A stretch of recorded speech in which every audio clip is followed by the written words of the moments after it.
भूल रे भी जदि यही मंत्र को पढ़ीदेवे ग्यारंटी देउची से नारी 5 मिनिट रे रूम को डाकिब जहाँ चाहिए ताहा करिब।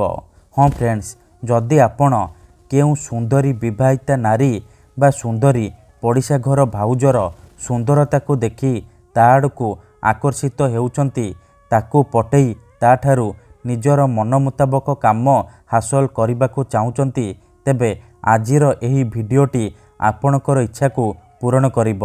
कारण आजिर एही भिडियोटी रे मु आपनको शिखेइबी एमिति एक महाशक्तिशाली वशीकरण मंत्र।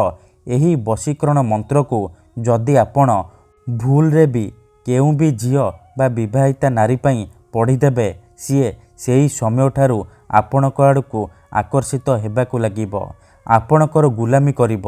आपण ताकू जहाँ कहिबे जेमिति कहिबे सी करिब, कोनोसी प्रकार बाधा देब नाही।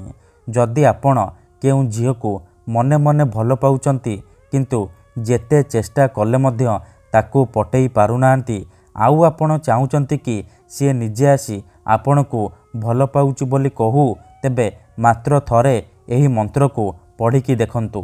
ग्यारंटी देउची से झियो निजे आसीब आपणक सहित कथा हब, आपण को भल पाउची बोली कहिब। एही वशीकरण मंत्र एते शक्तिशाली कि एहार प्रयोग केबे भी खाली जाइनी। भूल रे भी जदि आपण एही मंत्र को पढ़ीदेवे ग्यारंटी देउची जेउ झियो बा विवाहिता नारी को मनरे भाबिकी आपण एही मंत्र को पढ़ीथिबे सीए आपणक बसरे हेजिब, पागेली परी आपण को भल पाइबाकू लागिब। नमस्कार फ्रेंड्स, ओडिया फंडा चैनल को आपण मानकु स्वागत। जदि आपण निज पसंदर सुंदरी झियो को पटैबाकू चाहूचंती किंबा विवाहिता नारी को पटैबाकू चाहूचंती, तेबे आजिर एही भिडियोटी को पूरा ध्यान सहित शेष पर्यंत देखिबे। काहेकि ना आजिर एही भिडियोटी रे मु आपनको शिखेइबी झियो पटैबा पई वशीकरण मंत्र, नारी मोहिनी वशीकरण मंत्र। एही वशीकरण मंत्र दुनियार सबुठारु प्रचंड महाशक्तिशाली वशीकरण मंत्र। एही मंत्रर प्रयोग केबे भी खाली जाएनी।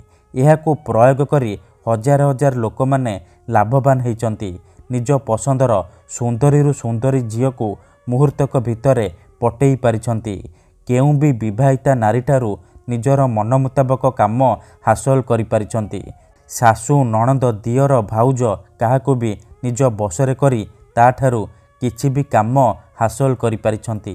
तेणु जदि आपण निज पसंदर झियो को पटैबाकू चाहूचंती बा सुंदरी पड़िशा घर भाउज को पटैबाकू चाहूचंती, तेबे मो कथा मानी एही मंत्र को पढ़िकी देखंतु।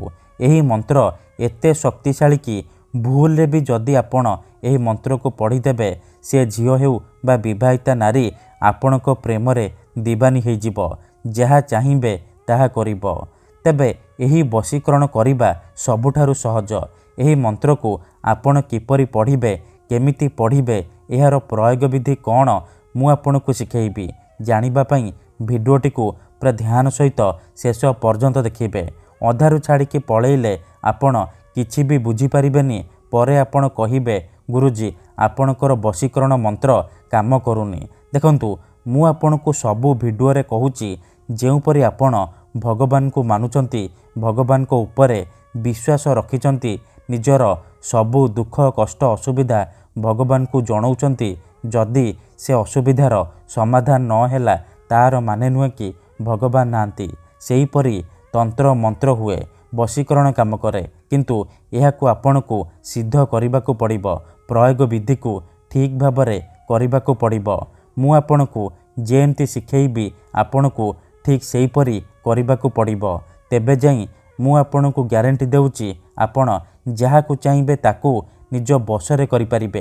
केउ भी कुंवारी झियो बा पड़िशा घर भाउज को मुहूर्तक भितरे पटई ताठारू किछि भी काम हासिल करिपारिबे। ठीक अछि, तेबे विधिटी जानिबा पूर्वरु जदि आपण आम चैनल को नुआ आसिचंती, तेबे दयाकरी चैनल को सब्सक्राइब करी पाखरे थिबा बेल आइकन को मध्य दबाई दियंतु, जहाद्वारा आमे जेउ भी वीडियो अपलोड करिबु सर्वप्रथमे आपण देखिपारिबे आउ तार लाभ पाइपारिबे। ତେବେ ଚାଲନ୍ତୁ ଜାଣିବା ଏହି ବଶୀକରଣ ମନ୍ତ୍ରକୁ ଆପଣ କିପରି ପଢ଼ିବେ। ମନେ ରଖନ୍ତୁ, ଏହି ବଶୀକରଣକୁ ଆପଣ କେଉଁ ବି ବାରରେ କରିପାରିବେ।